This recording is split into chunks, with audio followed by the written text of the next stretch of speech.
여유증 수술은 어느 과에서 하나요? 그리고 여유증 분해 주사라는 게 있던데 그걸로 여유증이 사라질까요? 먼저 여유증 분해 주사에 대해서 질문을 주셨는데, 여유증이라는 것은 유선 조직과 지방 조직으로 섞여 있기 때문에 지방 분해 주사로 지방은 녹을 수 있지만 유선 조직은 제거가 되지 않기 때문에 여유증 증상이 완전히 치료되지는 않겠습니다. 그리고 여유증 수술을 하는 과는 성형외과, 비뇨기과, 일반외과 이런 선생님들이 주로 하고 계신데, 여유증 수술이라는 것이 병을 치료하는 것이 아니라 모양을 다듬는 미적인 측면이 있기 때문에 성형외과 의사 또는 수술을 많이 경험한 그런 의사들한테 받는 것이 중요하겠습니다. 다음 질문입니다. 검사 받으러 갈 때 가슴털 제모 필요한가요? 병원에 직접 묻기 부끄러워서 여기 질문을 올립니다. 여유증 검사는 진찰과 그리고 초음파 검사인데 가슴털 제모를 꼭 하지 않으셔도 상관없습니다. 그러나 수술을 할 때는 가슴털, 특히 유륜 주변에는 최소한 제거를 하시는 것이 좋겠습니다. 만약 하지 않고 그냥 오시게 되면 병원에서 수술 전에 제모를 하고 수술을 진행하게 될 것입니다. 다음 질문으로 넘어가겠습니다. 여유증 수술과 일반 눈코 수술을 같이 하게 되면 붓기가 어떤지, 일상생활이 어려울 정도로 까다로운 수술인지 이런 질문을 주셨습니다. 일단 여유증 수술은 가슴을 하는 수술이고 눈코 수술은 얼굴 수술이기 때문에 붓기에 서로 영향을 주지는 않습니다. 여유증 수술은 가슴 부위의 붓기와 약간의 통증이 한 일주일에서 한 열흘 정도 너무 무리한 운동이라든지 제약이 된다고 생각하시면 되겠고, 눈코 수술 같은 경우는 얼굴이 붓게 되기 때문에 움직이는 데는 전혀 제약이 없을 수 있지만 붓기가 한 2-3주 정도는 지속이 될 수 있기 때문에 사람을 대면하는 그런 활동에는 제약이 될 수 있을 것 같습니다.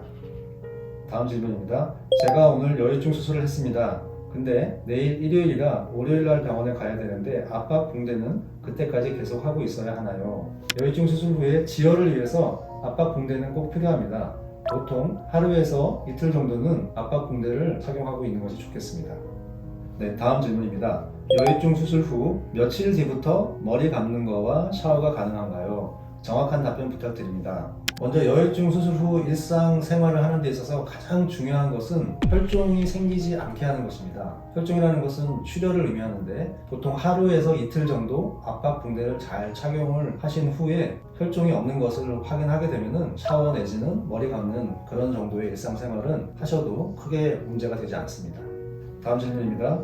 7일차인데 누워서 핸드폰 보다가 떨어뜨렸는데 통증이 좀 있는데 괜찮을까요? 혹시 부딪힘으로 모양이 바뀔 수 있나요? 핸드폰이 떨어진 정도로 여유증 수술 후의 모양이 바뀌지는 않기 때문에 크게 걱정하실 필요는 없습니다. 다만 자극에 의해서 출혈이 생길 가능성은 있기 때문에 출혈이 있는지 가슴이 부풀어 오르는 증상이 있는지 관찰해 보시는 것이 필요하겠습니다.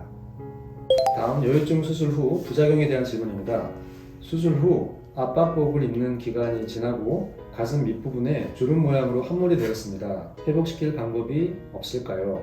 먼저 여유증 수술 후 볼륨이 많이 빠져서 함몰이 되거나 접히는 증상이 생길 가능성도 있고, 또 흉살이 생기면서 그 부분의 피부가 접히는 증상이 생길 수도 있습니다. 볼륨이 부족한 경우에는 지방 이식을 통해서 해결을 할 수가 있고, 흉살 때문에 피부가 함몰이 되는 경우라면 흉살을 잘 제거해주고 정상적인 주변 조직들로 다시 채워주는 방법으로 충분히 해결을 할 수는 있다고 먼저 말씀을 드리겠습니다. 다만 지금 말씀만으로는 두 가지 원인 중에 어떠한 것에 해당하는지 정확하지가 않기 때문에 정확한 답변은 드릴 수는 없지만 어떠한 경우라도 해결할 수 있는 방법은 있기 때문에 너무 걱정하지 않으셔도 되겠습니다. 다음 질문입니다. 수술 후 흉터가 아직도 있어요. 좋은 제거 방법이 있을까요? 여유증 수술 후에 흉터가 어느 정도 눈에 띄는 경우인 것 같은데, 흉터 완화 주사를 맞는 방법이 있고, 그 주사로도 해결이 되지 않는 경우에는 흉터 제거 성형 수술을 다시 시행받는 방법이 있겠습니다. 재수술을 하시는 분들도 있나요? 요즘 다시 돌아온 것 같아서 씁쓸하네요. 날씨처럼. 네. 여유증 수술하고 나서 다시 증상이 재발하신 것 같아서 약간 속상하신 것 같습니다. 재수술을 하시는 경우 당연히 있고 원인이 두 가지가 있을 수 있는데, 먼저 처음 수술할 때 유선 조직이 충분히 제거되지 않아서 가슴이 봉긋한 증상이 있는 경우 재수술을 할 수 있고, 이 경우에는 유선 조직 제거 수술을 다시 받아야 됩니다. 두 번째로 체중이 많이 찌면서 가슴 부분에 지방이 다시 축적이 되면서 가슴이 튀어나온 경우가 또 있을 수 있습니다. 이 경우에는 지방 흡입 수술을 통해서 다시 재수술을 시행할 수 있겠습니다.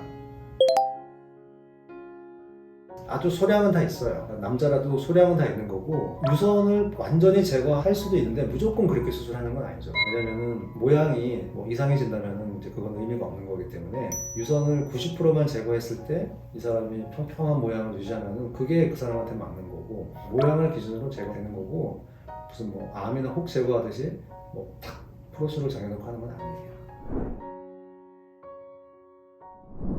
오늘 영상 도움이 되셨다면 좋아요와 구독 부탁드리고, 여유증 수술에 대해서 궁금한 점이 더 있으시다면 언제든지 카카오톡으로 질문 주시면 성실하게 답변 드리겠습니다. 이상 에이징의 김수철 원장이었습니다. 감사합니다.